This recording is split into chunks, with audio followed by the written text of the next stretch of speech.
ধারাবাহিক প্রেমীদের জন্য দারুণ খবর, আসছে একেবারে নতুন ধারাবাহিক এসআইটি বেঙ্গল। ইতিমধ্যেই একের পর এক নতুন সিরিয়ালের প্রোমো সামনে আসতে শুরু করেছে লক্ষ্মীঝাঁপি, কম্পাস, কনে দেখা আলো। এরপরে এবার নজর কাড়তে আসছে এসআইটি বেঙ্গল। এই সিরিয়ালটি কিন্তু একেবারে আলাদা স্বাদের, একেবারে গোয়েন্দা গিন্নি ঘরানার। যারা কালি কলকাতাওয়ালি বা সিআইডি ধাঁচের সিরিয়াল পছন্দ করেন, তাদের জন্য এই ধারাবাহিক হতে চলেছে জমজমাট।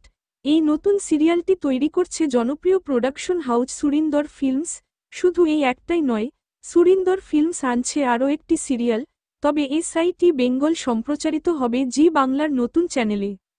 এসআইটি বেঙ্গলের প্রোমোতে দেখা গেছে যে সিরিয়ালটি ঘুরে দাঁড়াবে ৫ জন স্পেশাল অফিসারের দলকে ঘিরে, যারা বিভিন্ন রহস্য উদ্ঘাটনে নিয়োজিত থাকবে।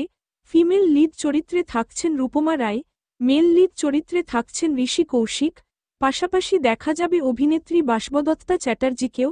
এই সিরিয়ালটি যে ধামাকা হতে চলেছে তা আর বলার অপেক্ষা রাখে না। আপনিও কি অপেক্ষায় আছেন একেবারে অন্যরকম এই গোয়েন্দা সিরিয়াল দেখার জন্য? তাহলে নিচে কমেন্ট করে জানান এসআইটি বেঙ্গল নিয়ে আপনার এক্সাইটমেন্ট কতখানি। বাংলা বিনোদনের আরও অনেক আপডেট সবার আগে পেতে অবশ্যই চ্যানেলটি সাবস্ক্রাইব করে বেল আইকনটি বাজিয়ে দিন। ধন্যবাদ।